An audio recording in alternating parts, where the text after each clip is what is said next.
মুসলমানের আওয়াজ কিন্তু ছোট করতে নয়, বাতিলেরা ছোট আওয়াজ শুই না ভয় না পায়, ঠিক না? মুসলমানের আওয়াজ কিন্তু ছোট করতে নয়, বাতিলেরা ছোট আওয়াজ শুই না ভয় না পায়। তাই তো আমরা জোরে সরে আওয়াজ দিতে চাই, তাই তো আমরা জোরে সরে আওয়াজ দিতে চাই। মুসলমানের আওয়াজ কিন্তু ছোট করতে নয়। কে কে জোরে আওয়াজ দিবেন হাত উঠান সবাই। নারায়ে তাকবীর,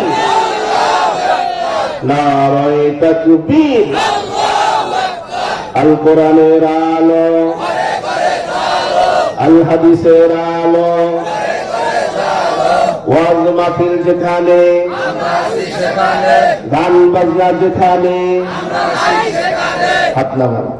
সম্মানিত খতিব বিশিষ্ট আলেমে দ্বীন জনাব হযরত মাওলানা নাজমুল হাসান সাকিব এই পর্যায়ে আপনাদের সামনে গুরুত্বপূর্ণ আলোচনা করবেন বিশিষ্ট আলেমে দ্বীন জনাব হযরত মাওলানা নাজমুল হাসান সাকিব, খতিব বাইতুল নূর জামে মসজিদ, নারায়ণগঞ্জ, ঢাকা। হুজুরকে তার মূল্যবান নসিহত পেশ করার জন্য আজকের মাহফিল ইন্তেজামিয়া কমিটির পক্ষ থেকে সবিনয় অনুরোধ জানাচ্ছি। আসসালামু আলাইকুম ওয়া রাহমাতুল্লাহি ওয়া বারাকাতুহু। আলহামদুলিল্লাহ, আলহামদুলিল্লাহিল্লাযী জা'আলা আশ-শামসা ওয়াল কমারা বিহিসবান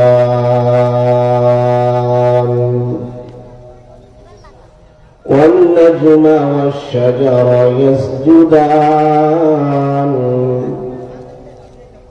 وفضل زمانا على زمان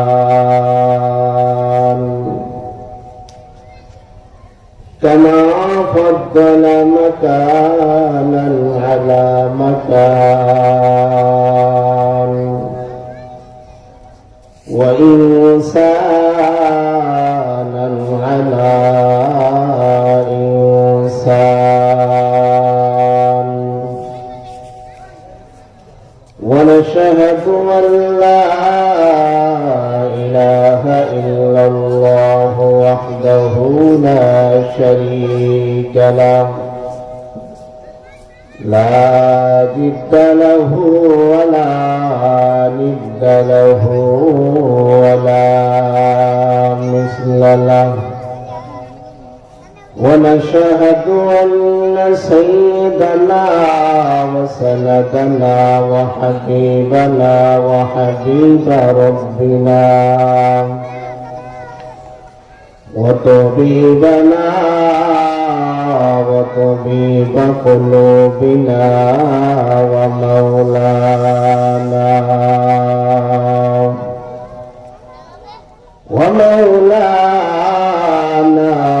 محمدا عبده ورسوله صلى الله تعالى عليه وعلى آله وأصحابه وبارك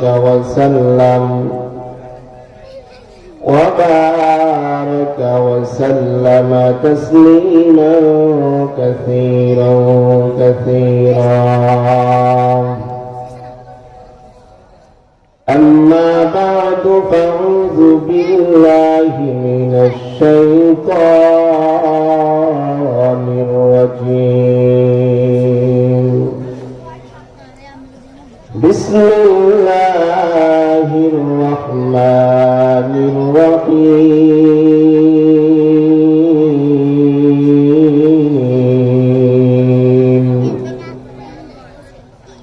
إن الذين قالوا ربنا الله ثم استقاموا تتنزل عليهم الملائكة ألا تخافوا ولا تحزنوا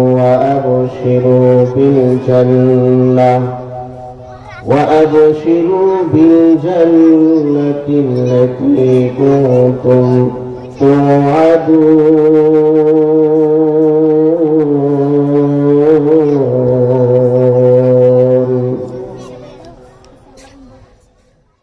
وقال رسول الله صلى الله عليه وسلم قل آمنت بالله ثم استقم أو كما قال النبي عليه الصلاة والسلام وقال تعالى إن الله وملائكته يصلون على النبي يا أيها الذين آمنوا صلوا عليه وسلموا تسليما شغل جلدي بيبري اللهم صل على محمد وعلى آل محمد كما صليت على إبراهيم وعلى آل إبراهيم إنك حميد مجيد اللهم بارك على محمد وعلى آل محمد كما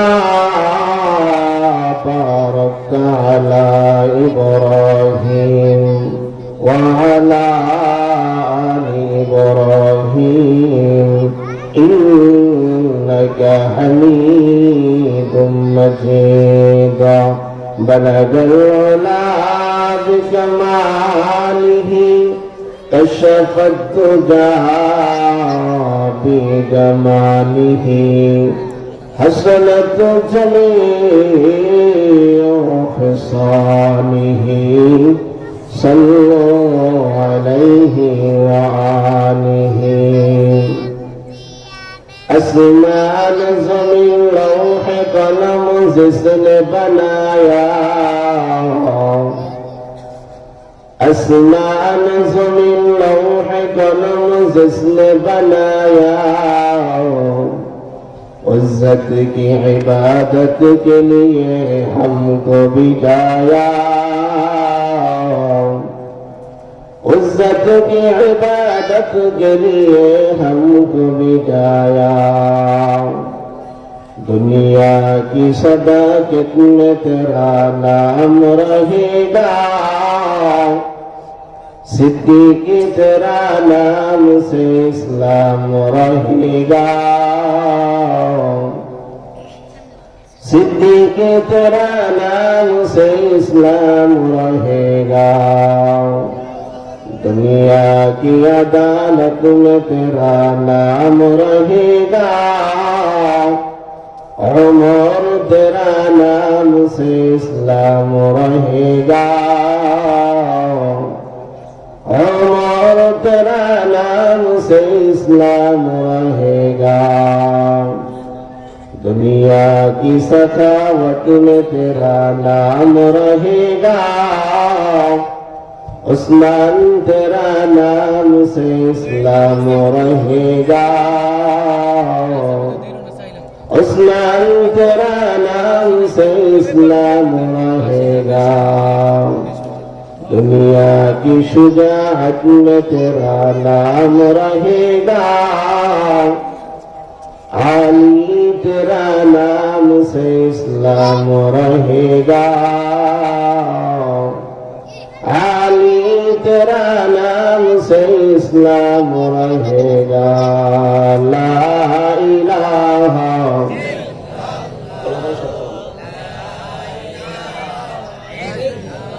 ارجو لا الہ